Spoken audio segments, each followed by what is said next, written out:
Okay?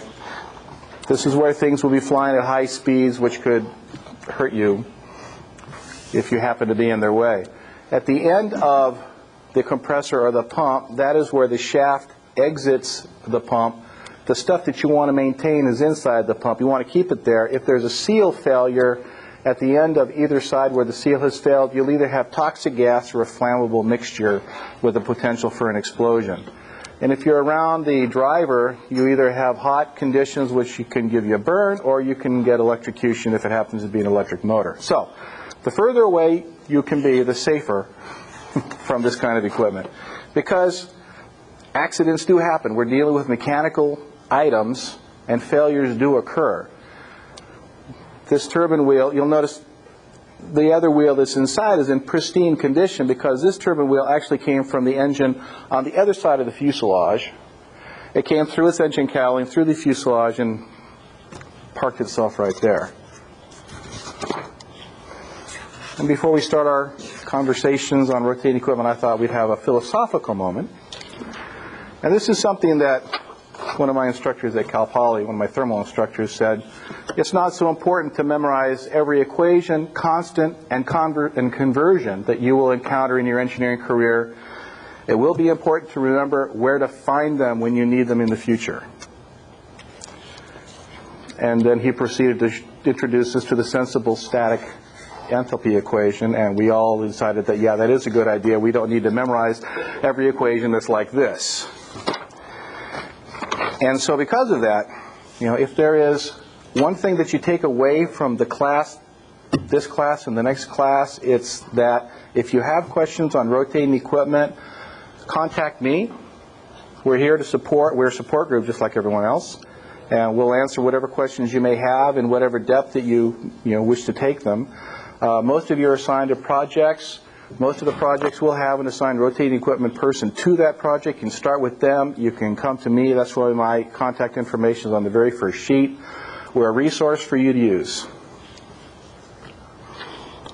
So, what is rotating equipment? Well, basically, it's that equipment that changes the pressure of a process fluid by the mechanical addition of energy and the equipment that drives that. So if you've had thermodynamic classes, you'll recognize this is a change in enthalpy of your process fluids. So what kind of equipment are we dealing with? We're dealing with pumps in all their various styles, compressors, eductors. Granted, eductors have no moving parts, but they fall under our responsibility anyway. Motors, gas turbines, steam turbines, expanders, and reciprocating engines. Now, I haven't had an opportunity to work on an engine of this style yet. I'm hoping to be able to.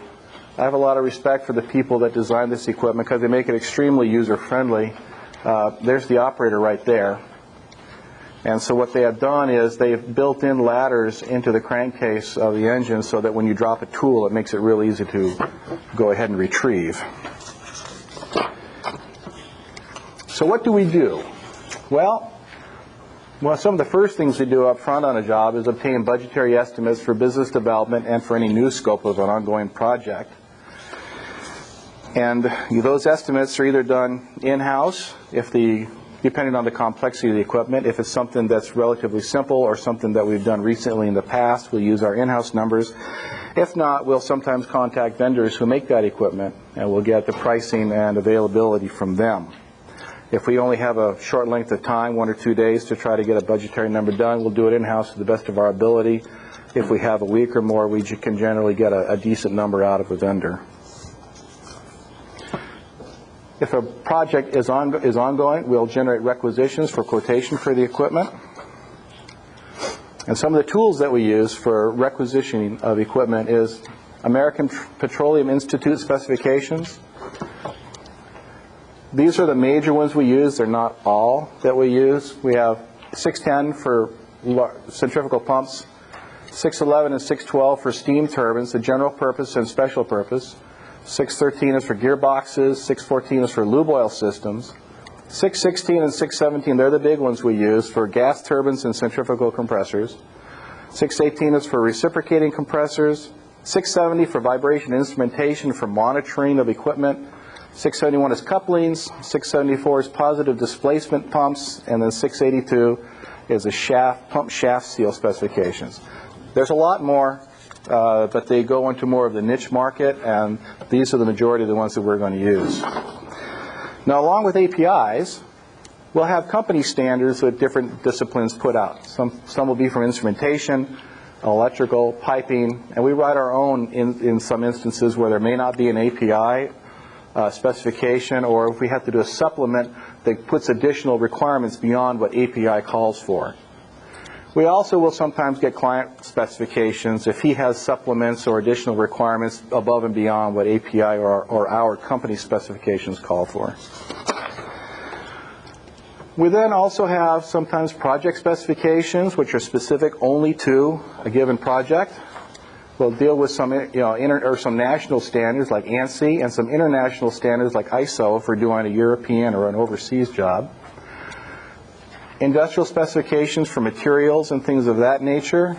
NFPA, the National Fire Protection Agency, this houses the National Electrical Code, and if we have enclosures around equipment that need fire protection, this specification will come into play. And the American Gear Manufacturers Association, if we ever have to have a gearbox. Now, along with those, we'll have environmental specifications if the equipment goes into a sensitive area. OSHA for safety, of course. Sometimes we'll have state or local, like county, specifications. If we have a large structure around the equipment, the International Building Code comes into play.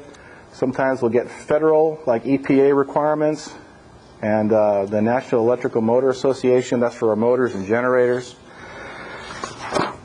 And then for all those things which aren't covered by all of this, we have data sheets, which actually puts the process information in front of our vendor, and then engineering notes, which is used for everything that isn't covered by everything else. Sometimes our vendors call these highly spec jobs. It's not unusual for the packages to be quite thick. So, how do we interface with all of the different disciplines? Can you see okay? Are you all right? Okay. Well, we'll start getting information from the process group. And that would have pressures, flows, and temperatures and the composition of the different fluids that we need to compress in some nature or another. We'll work with the structural group to find out if there's any special material requirements for the structural steel that's on a skid. For example, if it's going into a cold weather condition outside, or if there's a very cold process that the steel has to be capable of surviving.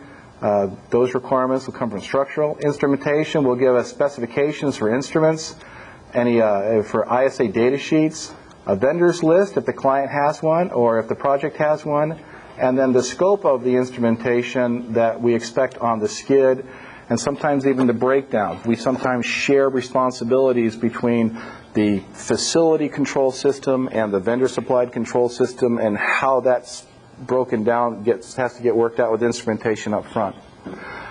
From the electrical group, we'll get what power is available for both heaters, motor drivers, and things of that nature, and the requirements for on skid, such as conduit, cabling. Is it a conduit installation? Can we use cable trays with shielded armor cabling, depending on client specifications? On the materials group, we'll have any special material requirements if there's H2S or CO2 in the process fluid, which could cause corrosion cracking. From piping, we'll have the available footprint inside the facility, since they're the ones that spot everything inside the area. If there's any pipe specifications, we'll get those, and the location of the equipment, inside, outside, on a mezzanine, at grade. That's important for us to know. From the clients, we'll get their specs. If they have any special testing program requirements, we'll get those too. If they have a specific vendor list for the equipment, for our equipment, we'll pick that up. And if there's any special permitting required for the area, generally we'll get that from the client as a requirement that we have to fulfill. For mechanical process, we'll pick up pipe sizes, utilities available, instrument air, nitrogen, water, steam. And if there's any preliminary P&IDs that help define the scope of the equipment package, we'll get those. Heat transfer, if there's any special requirements for heat exchangers on the skid, oil coolers, process coolers. And other groups like fire suppression will let us know if they have any special requirements that the package has to meet. So once we picked all that, we've been able to generate our requisitions for quotation. We'll work with the purchasing group to select a certain number of vendors, usually between 3 and 5, to send the request for quote to. We'll get quotations in.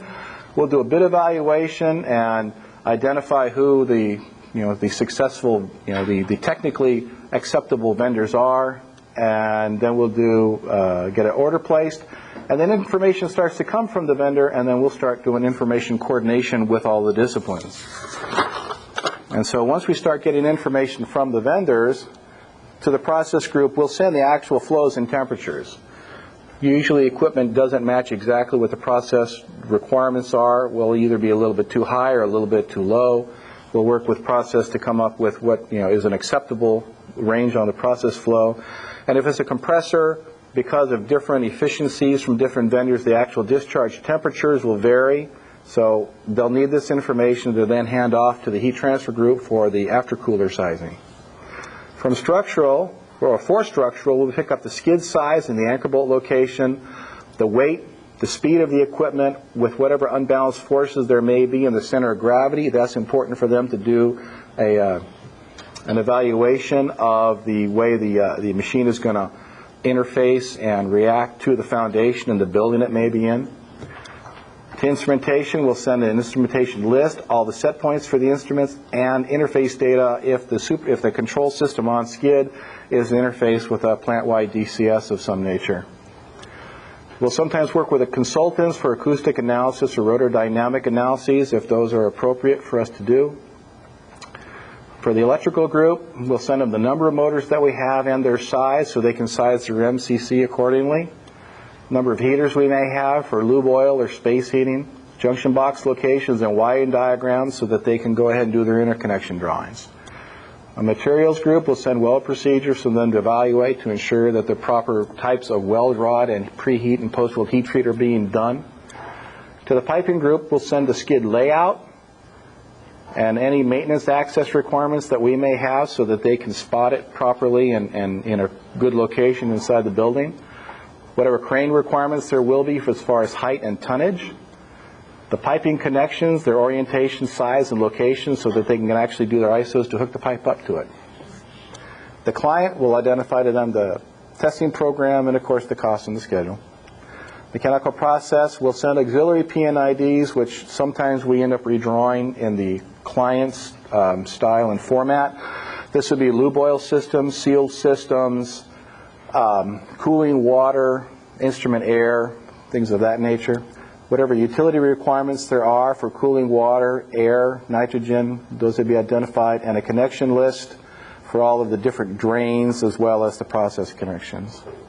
The heat transfer, if we have a cooler which we're not 100% sure about, we'll send them the calculations so they can verify that the cooler is sized adequately.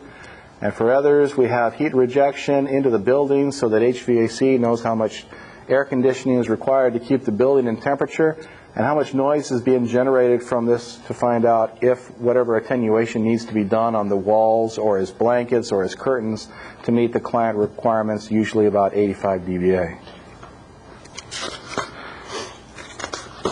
So once we've done that, we also do some manufacturing support, which means that we spend some time in the shop watching things get put together. Also means that if for some reason they mismachine something and they come back and they ask us to do an evaluation to see if it's still acceptable to us, we'll do that evaluation. And then we'll do equipment testing, which for us means going back, witnessing rotor balancing, mechanical and performance testing, things of that nature. And after the equipment leaves the factory, there's installation and startup. Those generally we don't travel to. We support that from the field. I know some of you guys may have some field experience with startup, and there will be a bunch of you guys that go out for extended periods of time to help with the startup. But usually our equipment, the vendors sent their own startup representative to help this machine startup, so we don't necessarily are involved that much with this activity. Equipment revamp. It's not unusual for process conditions to change, and so we will evaluate equipment to try to determine if it's suitable for the new process condition, or what changes need to be done to make it suitable for the new process conditions, or what's the next new piece of equipment to meet the process equipment, and we'll just demolish the existing one out of the facility. Occasionally we're brought in on machine autopsies where machine failure has occurred and the source isn't known. And then recently we've started to be involved in this cold ion peer review where other projects will ask us to become involved to review the equipment selection and installations to verify that it's being done in a reasonable manner. So one of the things we do is evaluate equipment performance. And so how do we do that? Well, obviously we want to make sure it makes the flow rate or exceeds the flow rate required by the process. We also want to make sure that it makes the pressure required by the process. Does not exceed the power required. That really means that it's as efficient as the vendor told it would be. To some clients this is extremely important because the energy cost to run equipment will equal the cost of the equipment within a few years. And so a couple of points down on efficiency is a lot of revenue lost for by the consumption of electricity. We also want to make sure it followed the curve shape that we had expected and that it was mechanically acceptable, meaning that it did not have high temperatures or vibrations on the test stand that would make us think that there was something wrong internally. We also would like to make sure it does not leak. We also want to make sure it's going to last for 30-year minimum because that is the design life of our equipment. Now these first 6 we can verify on the test stand. I'm sorry, the first 5. The first 6 we'll also verify on the test stand. We'll also re-verify out in the field. But this lasts for 30 years. Obviously, it's not going to show up on the test stand. But what does that mean as far as our equipment goes? Well, you guys remember your fatigue strength classes or topics? This is an analysis of how much stress you can put on a piece of material in a cyclic mode and how many cycles it will survive until it actually starts to fail. Usually it fails by a crack. And so we buy a lot of little pumps. They're not very expensive. They're used throughout plants. They run on an induction motor, and they run at basically 3,600 RPM. So for a 30-year life, running at 3,600 RPM day in and day out all year round, we're going to get about 57 billion cycles on a piece of equipment. That's a lot of cycles. And our just general run-of-the-mill piece of equipment is expected to survive that without any consideration. As a comparison, I wanted to do something. My wife's car just turned 100,000 miles. And I happen to know that it runs at about 2,500 revolutions per minute at 60 miles an hour. So I thought, after 100,000 miles, how many cycles are on that engine? It turns out there's 250,000 cycles. So for the family car to get the same life that we expect. Pardon? Is that million? Yeah. Oh, no, 250, sorry, if I did, 250 million. But for her car to go the same distance, it's going to have to go 2 million miles. And so she's not looking forward to that. She's already talked about getting a replacement now. But because of that, high cycle fatigue is always a concern for our equipment. It's undergoing a lot of cycles. It's expected to last a long time. And so we have to be very conscious of this type of failure, and it will not show up on a test stand. So this is a picture of any kind of rotating equipment right now. You'll notice the nice shiny surfaces there are throughout this piece of machinery. It's not because the manufacturer takes a lot of pride in his work or because he thinks that it looks nice. It's because high cycle fatigue starts at surface cracks. It starts at defects and occlusions that are just subsurface, or it starts at concentration risers. By having an extremely smooth surface, it eliminates the potential for surface cracks and stress concentration on the surface of the part. Just as a safety note, the guy's not wearing safety glasses while he's handling a fairly heavy piece of equipment. And if anyone picked up those blades in the back, you can tell they weigh, 6-7 pounds. That falls on your face is going to hurt you. So How do we avoid high cycle fatigue failure if it's not going to show up right away? Well, first of all, we don't want to be serial number one for a piece of equipment. We generally ask a vendor, when he's quoting us, to give us a history of the similar equipment in operation, and we review that to make sure that we're not getting something that's only been designed and operational for 4 or 5 months. The other thing we have to remember is external forces are not our friend, and that means anything that's going to put loads on the external casing, which it was never designed for, we have to avoid. So on the topic of outside dimensional tolerances and forces, these are the dimensional tolerances that we work to on a skid of equipment. Skid edge piping connections for the auxiliaries, this would be cooling water, air, nitrogen. Usually the tolerance is plus or minus 1 inch. Junction box locations, about the same thing. These are generally small, 1 or 2 inch pipes or conduits that are going to it, and they're going to be field routed or field fit up anyway. So this high tolerance usually isn't a problem. Anchor bolt locations are plus or minus 1/4 of an inch, and they have to fit through a hole which is usually 1/8 of an inch larger in diameter than the bolt. So these have to be pretty well located in the foundation when the foundation is done, so that when we drop the skid on top of it, all of the bolts go through the holes. None of them actually hit the base of the skid, so we can't set the skid down. And the process nozzle locations are plus or minus 1/8 of an inch. This is a typical pump drawing. Here's the discharge nozzle, here's the suction nozzle, and the location here is 6 inches above the base, 8 inches from the center line. And you can see here the tolerance for up to the hundredths is plus or minus 1/8 of an inch. That means that this nozzle is located in a sphere of a 1/8 inch radius. It could be anywhere within that sphere.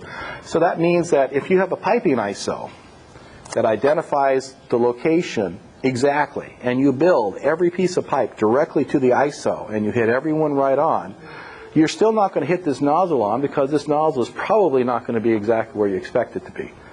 So that means that there has to be adjustments made into the field to the piping once the equipment is installed, and those are generally done with what we call field welds. Now, one thing about these 4 dimensions, that these are all exterior to the equipment. You can see these. The rest of these are all interior, and you can't see them. Internal clearances for non-critical parts are about 1/8 of an inch. Internal clearances on the impeller seals, it's about 1/10 of an inch, and I'll show you some of those a little later on. Critical internal clearances are 1/1000 or less. Your roller bearing fits are 1/2 thousandths. Shaft concentricity and run out is going to be 1/2 thousandths maximum. Vibration probe surfaces are 1/4 of a thousandth. Gear tooth profile is 1/10,000th of an inch. And shaft seal flatness is about 3/1,000,000ths of an inch. It's extremely flat, extremely critical to get a good seal, that we maintain this flatness and we maintain parallelism between two rotating and a stationary face. So all of the really tight clearances are internal to the pump, so you can't see them and you can't measure them after it's been installed to make sure that you're still meeting all of these requirements. When you're dealing with 1 and 2 inch pipe, you can probably push it around and get it to line up and you might be okay. But when you're dealing with a 36 inch pipe on a compressor, if it's off by 1/8 of an inch, the fab yard is going to try to spring it into place as best they can, but as soon as they take off their jacks, it's going to impose a huge load on the compressor casing, which is going to distort it. So field welds to eliminate any misalignment between the piping and the equipment nozzle is real important for us in order to make sure that the machines are going to last as long as they're supposed to. All right, so compressors. There's 3 basic types: positive displacement, dynamic, and thermal type.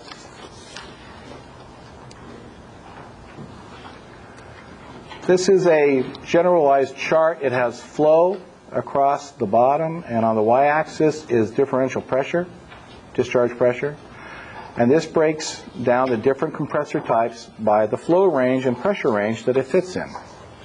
For example, if you have an extremely high flow rate process condition that doesn't require a tremendous amount of pressure, then you would use an axial flow compressor. It has the highest efficiency and it matches the process pretty closely. If you don't need quite so much flow, or if at a lower flow you need a higher pressure, you can use a single-stage centrifugal.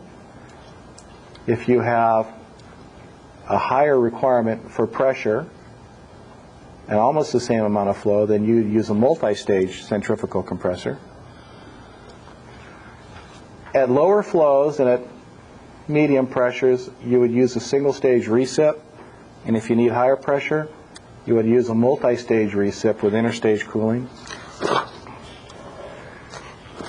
Kind of new on the market, if you have moderate flows and pressures, is a rotary screw compressor.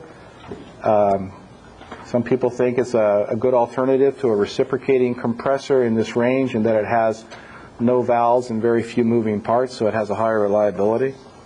It's relatively new to the industry, and it's just now starting to gain some acceptance. So, and then down in the lower flow and lower pressure range, you've got a whole host of different style of compressors which fit their little niche. Some of them we make use of, some of them we don't. And then down here in this little corner are the adductors. Very, very much a niche group. Centrifugal compressors. These guys are the workhorse of the upstream facility where you have large flow rates of gas at large pressure rises to work with. They have extremely high flow rates and a good range of compression ratios. They only have one moving part, which means that they have extremely high reliability. When they're operating properly, there are no two metal parts touching each other, and so there's no wear. So theoretically, they would last forever. They have relatively few close tolerances. Excellent efficiency. They're up in the mid-80s. And they have very, very good life. There are machines currently up in Alaska that were installed in the early 1980s that have yet to come down and be taken apart for inspection. So they've got over 21, 22 years of continuous operation on them.